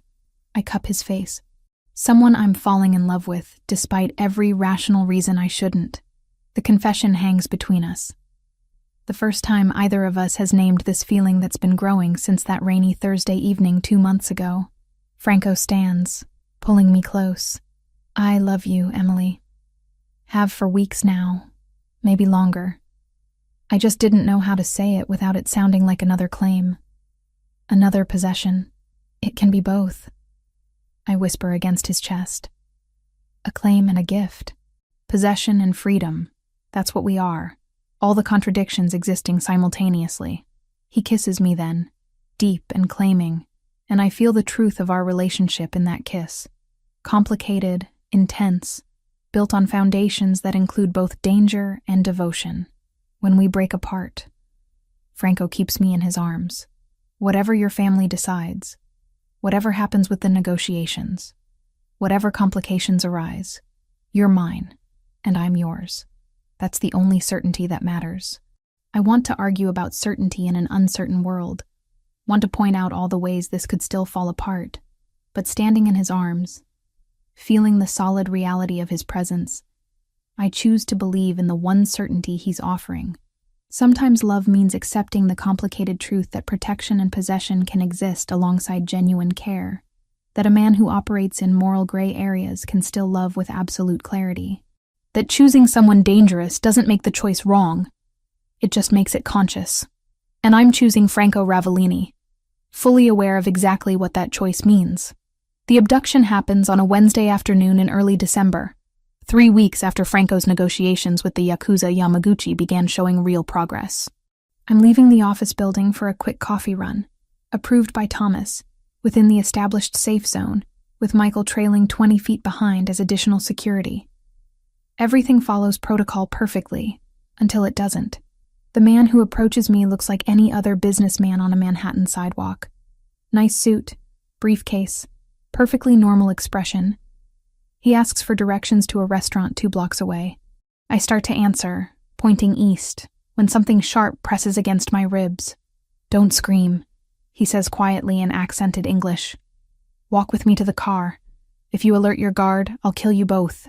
My mind goes blank with terror, then floods with everything Franco taught me about not showing fear, about staying calm in dangerous situations, about calculating odds of survival. The car is a dark sedan parked at the curb, engine running. Another man in the driver's seat. This was planned, coordinated, executed with precision that suggests professional operation. Michael is still 20 feet back, checking his phone, unaware. If I scream, this man might actually shoot. If I don't, I'm getting into that car. I make the calculation in 3 seconds. Franco will find me. He always knows where I am, has tracking on my phone, has resources I can't even imagine. But if I'm dead on this sidewalk, none of that matters. I get in the car. The man slides in beside me, keeping the gun, small, easily concealed, pressed against my side. Phone. I hand it over without argument. He removes the battery, tosses both pieces out the window as we pull into traffic. The tracking is gone. Franco's lifeline to my location severed. Terror threatens to overwhelm me, but I force it down. Remember what Franco said about fear being useful, only if it keeps you alert. About panic making you vulnerable. Where are you taking me? Quiet. The drive lasts maybe 30 minutes, though tracking time becomes difficult when adrenaline makes every second stretch. We end up in Queens, in an industrial area filled with warehouses and storage facilities. The building they take me to is abandoned, or appears to be. Broken windows, rust on the metal doors, general air of neglect. Inside is different. Someone has prepared this space. A chair in the center of an empty room. Rope. A camera set up on a tripod. This isn't random violence. This is staged, designed to be filmed and sent somewhere. To Franco. Sit.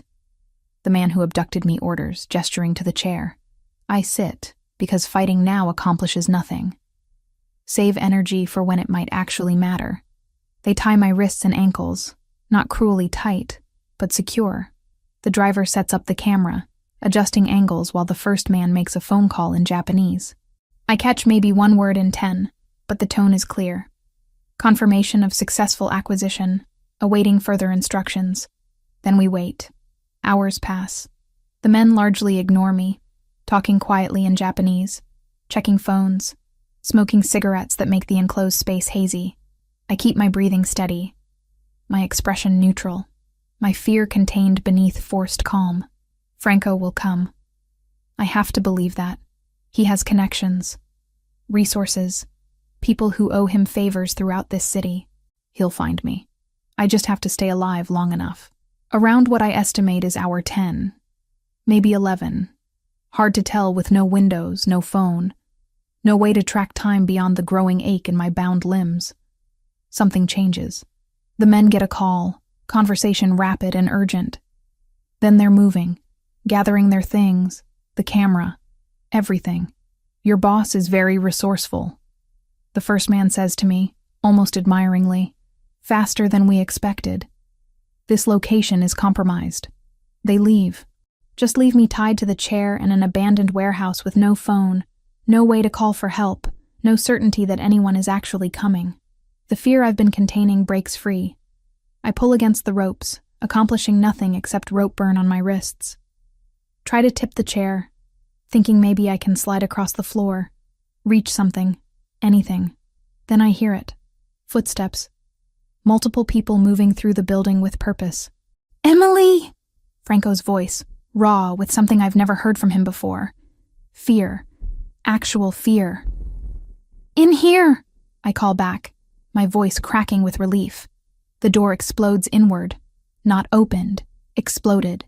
Someone kicked it with enough force to break the lock entirely. Franco comes through first, Joseph and Marco flanking him, all three armed with guns drawn. Franco's eyes find me in the chair, scan me for injuries, and what I see in his expression makes my breath catch. This isn't controlled Franco, careful Franco who always maintains composure. This is someone barely containing violence, someone whose control is fracturing at the edges. Are you hurt? He demands, already moving to me, holstering his gun to work on the ropes binding my wrists. No, scared, but not hurt. They just tied me here and waited. Waited for what? Joseph asks, already securing the perimeter. I don't know. They got a call maybe 30 minutes ago, said the location was compromised, and they left. Franco finishes with my wrists, moves to my ankles. His hands are shaking, actually shaking, and when he looks up at me again, I see the crack in his armor fully. I thought I'd lost you, he says quietly. 12 hours of not knowing where you were, if you were alive, if they were hurting you. I pull my hands free the moment he loosens the last rope and cup his face. I'm okay. I stayed calm. I didn't fight. I waited for you to find me like you said you would. He pulls me against him with enough force to make me gasp, his face buried in my neck. I feel him breathing me in. Feel the tremor running through his powerful frame. Feel the absolute terror he's been containing for 12 hours, finally releasing now that he has me back. We need to move, Joseph says gently. This area might not stay safe. Franco pulls back, composing himself with visible effort. But when he stands, helping me up, I notice what I couldn't see before. Blood on his knuckles, a spatter across his shirt collar. He came straight from somewhere violent, somewhere he got answers about my location through methods I probably don't want to know about. The drive back to his brownstone passes in tense silence. Franco keeps his arm around me, holding me against him like he's afraid I'll disappear if he loosens his grip. Thomas drives faster than normal, running yellows, taking corners sharp, getting us to safety with urgency that suggests the danger isn't completely over. At the brownstone, Franco leads me upstairs to his bedroom. Shower. Change into something comfortable. I'll bring food. Franco, please, Emily, let me take care of you right now. We'll talk after. The shower is good, washing away 12 hours of terror and warehouse dust and adrenaline sweat. When I emerge in borrowed clothes, his clothes, a t-shirt and sleep pants that hang on me, Franco is sitting on the edge of the bed, elbows on his knees, head in his hands. Hey, I say softly. He looks up, and the expression on his face breaks my heart. This is Franco stripped of every defense, every careful control, showing me the raw fear that's been eating at him. I failed you, he says simply. All the security, all the protocols, all my promises that you'd be safe, and they took you anyway. They took you, and I couldn't stop it. I moved to sit beside him, taking his hand. They took me because I followed the protocols. I didn't scream, didn't fight, didn't get myself killed on that sidewalk. I stayed alive because you taught me how to handle fear. You didn't fail me, Franco. You saved me. 12 hours, he repeats, his voice hollow. Do you know what I did in those 12 hours? Probably things I shouldn't know about. I found the Yakuza lieutenant who ordered your abduction. I made him tell me where you were. Franco's eyes meet mine, dark and haunted. I hurt him, Emily, badly, and I'd do it again without hesitation. Because he took you from me. The confession should horrify me, should make me recoil from this man who's admitting to torture, to violence, to becoming exactly the monster I always knew lurked beneath his control. Instead, I pull him against me, wrapping my arms around him. Thank you for finding me. You're not afraid? Of me? Of what I did? I'm terrified of a lot of things right now. But you're not one of them. I pull back to look at him. Franco, I knew what you were when I chose this. I knew violence was part of your world. Seeing it directed towards someone who hurt me doesn't change how I feel about you. It should, he says. But he's holding me tighter. It should change everything. Well, it doesn't. We stay like that for a long time, wrapped around each other, both processing the trauma of the day in our own ways. Eventually, Franco pulls back, his expression shifting back toward the controlled mask I know better. This changes our strategy completely. No more negotiations. The Yakuza violated every boundary by taking you. His voice has gone cold, distant. They declared war. I'm going to finish it. Franco, no. Don't make decisions based on fear or revenge right now. You're not thinking clearly. I'm thinking with perfect clarity. They took you to make a point, to show that negotiation is weakness. If I don't respond with overwhelming force, I look vulnerable to every organization watching this situation. I grab his face, forcing him to look at me. Or you respond by showing that you're strategic enough to end this without war, that you're strong enough to choose the harder path. I search his eyes. What did you tell me changed? What made you choose negotiation over violence in the first place? You did, he admits quietly. Then let me finish changing you. Let me help you find the solution that doesn't involve more blood. I press my forehead against his. Please, Franco. I'm safe now. Don't let what happened to me trigger something that gets you killed. The struggle plays across his face. The desire for revenge warring with his instinct to protect me by staying alive, by choosing wisdom over vengeance. What do you suggest? He finally asks. I think of my father touring Franco's kitchens with that mixture of awe and caution, of my mother finally sleeping through a full night instead of counting hours at the hospital, of Kayla's textbooks spread across our old kitchen table back in Connecticut. The thought of all that fragile stability turning into collateral damage in some bloody demonstration of power steadies my voice when I answer. Finish the negotiations, but add a clause. They pay for security breach, compensate for harm caused, publicly acknowledge this violated terms. Make them pay financially and politically for taking me. Show them you're powerful enough to demand restitution, not just deliver violence. Franco considers this, and I watch as the strategic mind I've come to respect takes over from the terrified lover who thought he'd lost me. That's actually brilliant, he admits. Forces them to acknowledge fault, costs them money and reputation, establishes clear consequence without triggering war. He kisses me softly. When did you become so strategic about criminal negotiations? I've been paying attention for 3 months. Learning from the best. He smiles, actually smiles, and some of the tension drains from the room. You're staying here. Not going back to your apartment. Not going to work until this is fully resolved. Agreed? Agreed. Though Franco, I need to call my family. They were supposed to visit this weekend, and I need to let them know I'm okay without explaining what actually happened. We'll call them together in the morning.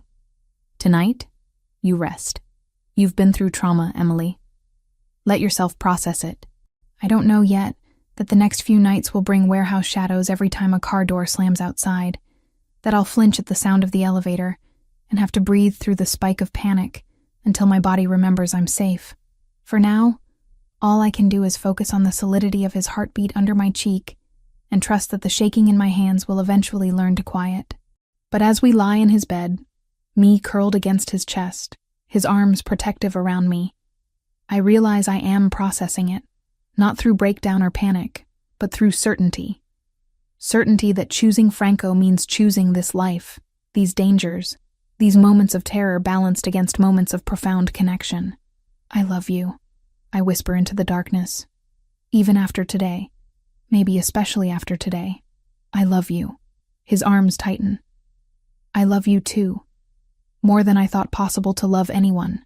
And I swear to you, Emily, they will never touch you again. Whatever it takes. However I have to structure my operations. You will be safe. It's a promise he can't absolutely keep. We both know that. But lying in his arms, feeling the steady beat of his heart, I choose to believe him anyway. Because love in Franco's world means accepting that safety is relative, that protection comes with complexity, and that sometimes the most dangerous choice is also the most honest one. And I'm choosing him, consciously and completely, with full awareness of exactly what that means. The 2 weeks following my abduction pass in careful reconstruction. Franco implements his strategy exactly as we discussed. Negotiations continue with the Yakuza Yamaguchi, but now with additional terms that make them financially and politically accountable for the security breach. They pay $2 million in restitution, publicly acknowledge the violation of established boundaries, and agree to neutral mediators overseeing the territorial agreement. It's brilliant strategy wrapped in pragmatism, and I watch Franco execute it with the same precise control he brings to everything else. But I also see what it costs him. The restraint required to choose negotiation over revenge. The careful management of his own people who expected violence and got diplomacy instead. Some of them think you're going soft, Roberto mentions one afternoon, 3 weeks post-abduction, when I'm back in the office working half-days as Franco slowly allows me to resume normal routines. The younger guys especially. They see negotiation as weakness. What do you think? I ask, genuinely curious about his perspective. I think Franco is smart enough to know when violence serves his interests and when it doesn't. War with the Yakuza would have cost lives, money, and territorial stability for years.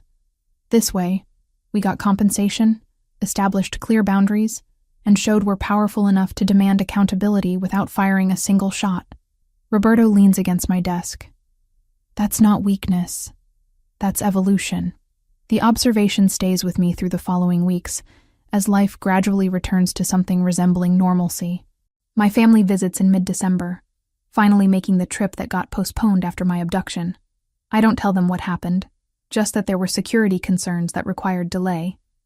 And Franco welcomes them with the same careful hospitality he shows everyone he's trying to impress. My father James is 58, but looks older. The weight of 2 years' unemployment visible in his posture, his hesitant handshake. My mother Linda has the exhausted competence of someone who's been carrying too much for too long. And my sister Kayla is 19 and wide-eyed at everything. The brownstone, Franco's obvious wealth, the way people defer to him with respect that borders on fear. Franco shows them the restaurant operations personally, walking them through 3 different locations across Brooklyn. He's impressive without being showy, explaining the business model, the management structure, the actual job he's offering my father with genuine respect for his experience. "Mr. Richardson," Franco says over lunch at one of his restaurants, "I've reviewed your resume and references. Your facilities management experience is exactly what we need to coordinate operations across multiple locations. The position is yours if you want it. Salary of $85,000, full benefits. Start date flexible based on your needs." My father's hands shake slightly as he processes this. That's very generous, Mr. Ravellini. But I have to ask, why? Why offer this to someone you've never met? Because Emily matters to me. Because ensuring her family's stability reduces stress that might affect her work and well-being. And because I genuinely need someone with your skill set. Franco's directness is refreshing. "This isn't charity, Mr. Richardson. It's practical business that happens to benefit everyone involved." Later, when my parents are touring one of the restaurant kitchens with the manager, Kayla corners me in a quiet hallway. "Emily, your boyfriend is kind of terrifying," she whispers. "Like he's nice. But there's something underneath. Something dangerous." "I know," I say simply. "And you're okay with that?" I think about the question. About everything I've learned in 4 months with Franco. I'm choosing it consciously, with full awareness of what it means. That's different than being okay with it. It's accepting complexity. Kayla studies me for a long moment. "You love him. Very much. Then I'm happy for you, even if he is scary." My parents accept Franco's offer that evening. The relief on my father's face when he shakes Franco's hand is worth every complicated choice that led here. They'll relocate to New York in January, giving my father time to start the new position and my mother time to transfer her nursing license. After they leave, Franco pulls me into his arms in the quiet of his brownstone. "That went well. You were perfect with them. Thank you for that. I meant what I said. It benefits me to have your family stable and close. You'll worry less, focus better, and I get the satisfaction of fixing a problem that's been hurting you." He kisses my forehead. Pragmatism wrapped in care. December slides into early January with the kind of peaceful routine I never expected to find in Franco's world. The Yakuza agreement holds. Territorial boundaries respected, no further incidents. A fragile peace maintained through clear consequences and mutual pragmatism. My family settles into New York, my father starting his new position with enthusiasm that restores some of his lost vitality. My mother finds work at Brooklyn Methodist, coincidentally the same hospital where Roberto's girlfriend Vanessa works. Roberto and Vanessa get engaged on New Year's Eve at the monthly family dinner, surprising no one who's watched them together for the past 6 months. The celebration is warm, genuine, full of people who've become unexpectedly important to me. Joseph with his rare smile, Marco and his wife, Anthony and his teenage kids, all the complicated families that form Franco's inner circle. "We're thinking spring wedding," Vanessa tells me while we're in the kitchen preparing desserts. "Small ceremony, just family. You and Franco will be there, of course." "Of course," I agree, struck by how naturally she includes us together. Not me and Franco separately, but us as a unit. That night, lying in Franco's bed with his arms around me, I process how much has changed in 5 months since that rainy Thursday when Roberto asked if I was single. "What are you thinking about?" Franco asks, fingers tracing patterns on my shoulder. How different everything is now. How I'm different. Regrets? No. I turn to face him. Concerns, yes. Questions about what comes next, always. But no regrets about choosing you. Franco's expression softens in the darkness. I was going to wait. Plan something elaborate, something that matches the importance of the question. But Emily, he sits up, reaching into the nightstand drawer. When he turns back, he's holding a small velvet box. My breath catches. 5 months ago, you were invisible furniture in my office. Now you're the reason I wake up, the person I trust most in this world, the only future I want to build. He opens the box, revealing a ring. Diamond, elegant, understated in a way that's perfectly us.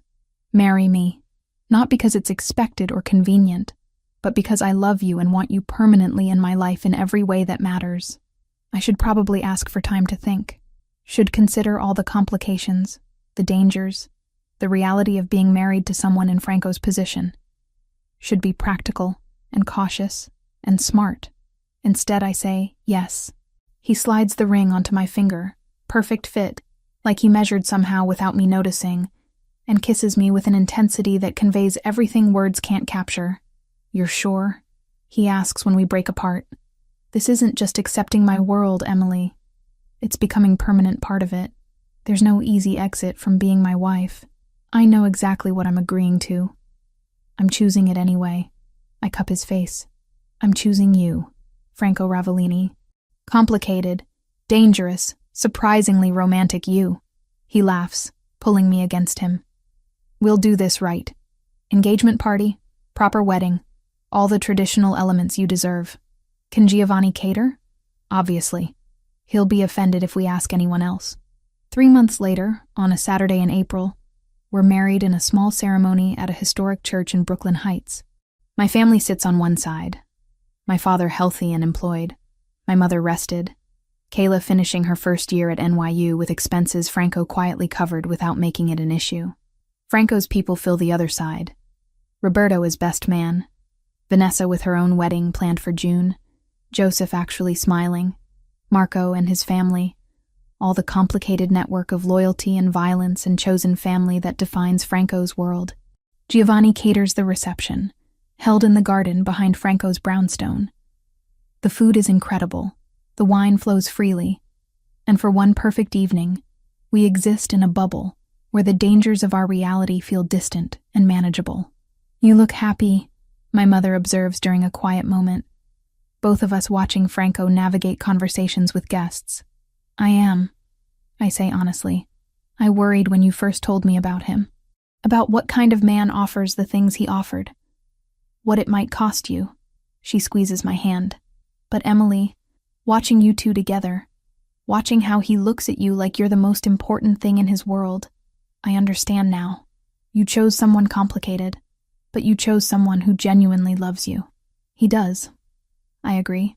In his complicated, possessive, occasionally terrifying way, he loves me completely. That night, after the guests leave and we're finally alone, Franco carries me across the threshold of our home, his brownstone officially becoming ours, and sets me down gently in our bedroom. Mrs. Ravellini, he says, testing out the name. How does it feel? Right, I answer. Complicated and dangerous and probably inadvisable, but absolutely right. He kisses me then, and in that kiss is everything we are. The complexity, the chemistry, the conscious choice to build a life together despite every rational reason we shouldn't. Later, wrapped in his arms with Manhattan's lights visible through the windows, I think about the journey that brought us here, from invisible secretary to protected girlfriend, to wife of a man who operates in moral gray areas, but loves with absolute clarity. It's not the life I planned. Not the future I imagined when I moved to New York with culinary dreams and student debt. It's better. What are you thinking now? Franco asks, his voice drowsy with contentment. That I'm exactly where I'm supposed to be. That everything that happened, the fear, the danger, the complexity, led here. To you, to us, to this life we're building together. No regrets about marrying a criminal? No regrets about marrying the man I love, who happens to operate in complicated spaces. I turn to face him. Franco, you're not defined solely by the illegal aspects of your work. You're also the man who employs hundreds legitimately, who negotiated peace instead of choosing war, who helped my family when he didn't have to. You're complicated, not simple, and I love all of it. His arms tighten around me. I don't deserve you. Probably not. But you have me anyway. We fall asleep like that, wrapped around each other, and I drift off knowing that tomorrow will bring its own complications. The Yakuza piece will need maintenance. Franco's operations will continue with their moral ambiguity. And being Mrs. Ravellini will mean navigating dangers I'm still learning to understand. But tonight, in this moment, we're just Emily and Franco, two people who found each other against all odds and chose to build something real from the complicated truth of who we are together. And that choice, conscious and complete, is the only certainty that matters.